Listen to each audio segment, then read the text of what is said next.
ఎక్కడైనా కూడా మీ నియోజకవర్గాలలో ఎక్కడైనా కూడా ఏకగ్రీవంగా ఎక్కడైనా ఎన్నిక జరిగితే మాత్రం నన్ను అడగాల్సిన పనుల క్యాండిడేట్ ఆ తర్వాత ఎన్నికల్లో పోటీ చేయడని మీరే గుర్తుపెట్టుకోండి. ఎక్కడైనా పోటీ జరగకోకుండా ఏకగ్రీవంగా ఇడిచిపెట్టినారంటే మాత్రం ఆ తర్వాత క్యాండిడేట్ ఎమ్మెల్యే ఎలక్షన్లో క్యాండిడేట్ కాడు అనేది గుర్తుపెట్టుకోండి. అంత ప్రస్ఫుటంగా అంత క్రిస్టల్ క్లియర్గా చెప్తా ఉన్నా. ప్రతి చోట పోటీ జరగాల. ఎన్నికలు అయిపోయిన తర్వాత కూడా నేను రిపోర్ట్లు తెప్పించుకుంటాం. మీ ఎమ్మెల్యే క్యాండిడేట్ ప్రతి చోట పోటీకి నిలబెట్టాడా, క్యాండిడేట్ నిలబెట్టలేదా అనేది పోటీ రిపోర్ట్లు తెప్పించుకుంటాం. నిలబెట్టిన తర్వాత మీ ఎమ్మెల్యే క్యాండిడేట్ ఆ క్యాండిడేట్లకు ఏ విధమైన సపోర్ట్ ఇచ్చినాడు, సపోర్ట్ బాగా ఇచ్చాడా, బలంగా నిలబడ్డా మీతో పాటు, అవునా కాదా అన్న రిపోర్ట్లు కూడా తెప్పించుకుంటాం. ఖచ్చితంగా ఆ మేరకు పాజిటివిటీ మీ దగ్గర నుంచి రావాలి.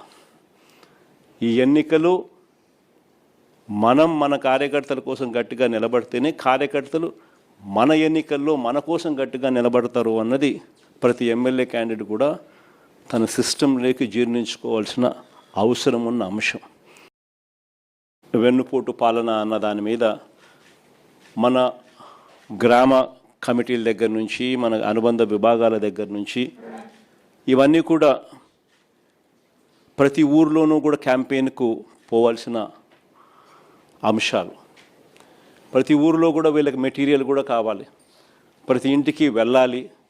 వెళ్ళినప్పుడు చంద్రబాబు నాయుడు గారి పాలన మన పాలనకు సంబంధించి తేడాలు ఇవన్నీ కూడా చెప్పగలగాలి.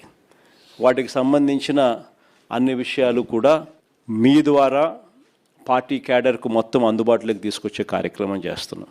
మన గుర్తింపు కార్డ్స్ అన్నీ కూడా తయారైపోయాయి. దాదాపుగా 14-15 లక్షల గుర్తింపు కార్డులన్నీ కూడా మన క్యాడర్కి అంతా గ్రామ స్థాయి వరకు మనం ఏదైతే అనుబంధ విభాగాలు తీసుకుని పోయే కార్డులన్నీ కూడా తయారైపోయాయి. సో ఆ కార్డులు మనం డిస్ట్రిబ్యూట్ చేయడం కూడా ఇందులో భాగంగా కూడా మనం పెట్టుకోవచ్చు. మన ప్రోగ్రాంలలో జిల్లా స్థాయి, నియోజకవర్గ స్థాయి, మండల స్థాయి 3 స్థాయిలలో మనం మీటింగ్లు ఆర్గనైజ్ చేసి ఆ 3 స్థాయిలలో మనం కార్డ్స్ డిస్ట్రిబ్యూషన్ మన కార్యకర్తలకు ఇవ్వడమే కాకుండా ఈ కంటెంట్ కూడా జిల్లా స్థాయి, నియోజకవర్గ స్థాయి, ఆయా మండల స్థాయి, ఆయా మీటింగ్లలో ఒకవైపున కార్డులు మన క్యాడర్కు డిస్ట్రిబ్యూట్ చేయడం, రెండోది మెటీరియల్ కూడా ఆ క్యాడర్కు మనం డిస్ట్రిబ్యూట్ చేయడం, ఇవన్నీ కూడా కంప్లీట్ చేసుకోవచ్చు. ఇవన్నీ కూడా QR కోడ్తో కూడా ఉన్నాయి కాబట్టి ప్రతి క్యాడర్ కూడా తన ఫోన్లోనే డౌన్లోడ్ చేసుకునే వెసులుబాటు కూడా తనకు ఉంటుంది. ఇంకొకటి ఏమిటంటే వెరీ ఇంపార్టెంట్ విషయం ఏంటంటే ప్రతి నియోజకవర్గంలో కూడా ప్రతి MLA candidate legal cell, media cell ఈ రెండింటినీ కూడా వెంటనే స్ట్రెంథన్ చేసుకోవాలి. ఎందుకంటే ఇంకా రాబోయే రోజుల్లో వీటికి ఎక్కువ పని ఉంటుంది. రాబోయే రోజుల్లో పోటీ జరగనివ్వకూడదు అని చంద్రబాబు నాయుడు ఆరాటపడతాడు. సో మన క్యాడర్ మీద, మన వాళ్ళ మీద, మన మనుషుల మీద ఎక్కువగా దౌర్జన్య కాండలు చేస్తాడు.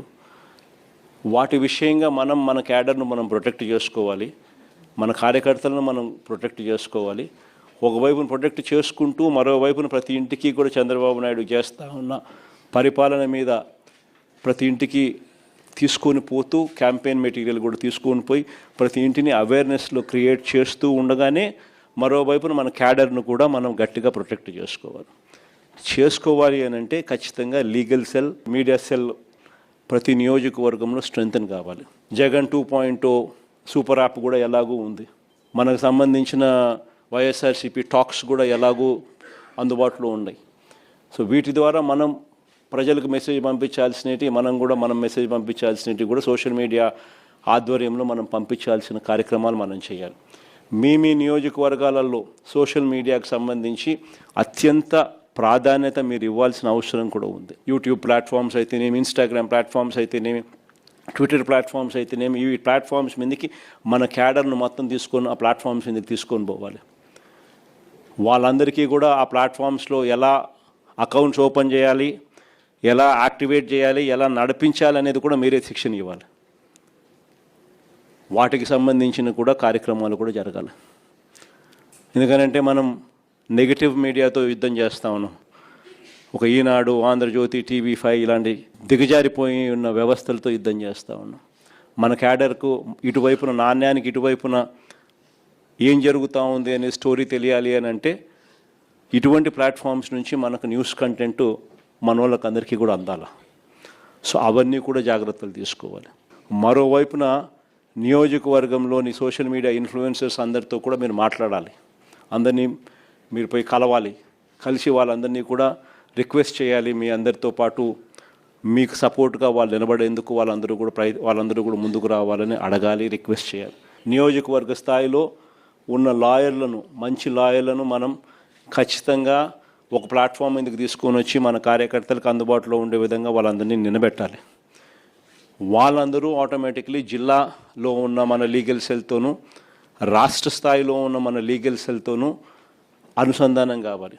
ఈ సోషల్ మీడియా కానీ, ఈ లీగల్ సెల్ కానీ ఇవన్నీ కూడా మీ దగ్గర నుంచి జిల్లా స్థాయి నుంచి రాష్ట్ర స్థాయి దాకా కూడా అన్నీ కూడా అనుసంధానమై ఒకటిగా పనిచేయాలి. ఎందుకంటే హైకోర్టులలో ఇక్కడ ఉంటాయి, హైకోర్టులలో వేయాల్సినవి హైకోర్టులలో వేయాలి. సిమిలర్లీ సోషల్ మీడియాకి సంబంధించినవి కూడా అంతే.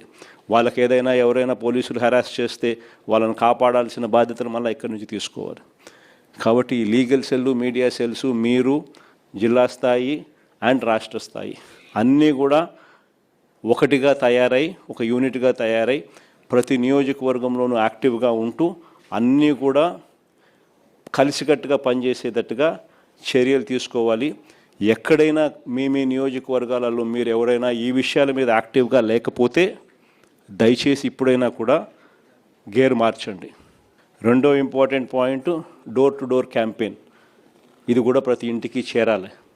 ప్రతి ఇంటికి మన కార్యకర్త వెళ్ళి ప్రతి ఇంటికి కూడా మన ప్రభుత్వానికి ఈ ప్రభుత్వానికి మధ్య తేడాలు ఏమిటి అన్నట్టు కూడా ప్రతి ఇంట్లో వివరించాలి. ఇది నెంబర్ 2 కూడా వెరీ వెరీ ఇంపార్టెంట్ కార్యక్రమం. ఖచ్చితంగా ఈ రెండు కూడా కరెక్ట్గా జరిగేటట్టుగా చూసుకోండి. ఇక మూడో వెరీ ఇంపార్టెంట్ పాయింట్ ఏంటంటే క్యాండిడేట్ బలం. లోకల్ బాడీ ఎన్నికల్లో ప్రతి ఒక్కరూ గుర్తుపెట్టుకోండి, క్యాండిడేట్ బలం అన్నది కూడా చాలా చాలా ఇంపార్టెంట్ డెసిషన్ అవుతుంది. చిన్న ఎలక్టోరల్ బేస్ కాబట్టి క్యాండిడేట్ అనేవాడు కూడా క్రిటికల్ అవుతాడు. అక్కడ మనము ఎటువంటి భావోద్వేగాలకు పోవడము, ఎటువంటి ఈగోకు మనం పోకుండా అందరినీ కలుపుకొని పోయే విధంగా మనం కూడా ఉండాలి అనేది ప్రతి ఒక్కరు గుర్తుపెట్టుకోండి. ఎందుకనంటే 9 ఓట్లతో ఓడిపోయిన కేసులు ఉన్నాయి, 9 ఓట్లతో గెలిచిన కేసులు కూడా చాలా ఉన్నాయి. గెలుపు ఓటమిల మధ్య తేడా అన్నది ఎంత ఇంపార్టెంట్ అన్నది ప్రతి ఒక్కరు గుర్తుపెట్టుకోవాలి. అల్టిమేట్గా జో జీతా ఓ సికందర్. గెలిచినోడు ఎన్నోట్లతోన్నా గెలిచి అది వేరే విషయం, గెలిచినోడు సికందర్. అదే మాదిరిగా గుర్తుపెట్టుకోండి. ఈ గోలకు మనం పోయినాము అని అంటే మనం నష్టపోతాం. ఫస్ట్ మీరు గెలవాలి. గెలవడం కోసం ఈ ఈగోను పక్కన పెట్టండి. ప్రతి కార్యకర్త కూడా ఎక్కడెక్కడ మనం గట్టిగా ఆ గ్రామంలో కన్సాలిడేట్ చేసుకోవాలని ఇది ఒక అవకాశం కింద తీసుకోండి. ఆ గ్రామాలన్నీ కన్సాలిడేట్ చేయండి. ఆ గ్రామంలో ఆ కార్యకర్త చుట్టూ ఒక కన్సెన్సస్ క్రియేట్ చేయండి. ఇది కూడా ఒక ఆపర్చునిటీ కింద ఉపయోగపెట్టుకోమని చెప్తా ఉన్నా.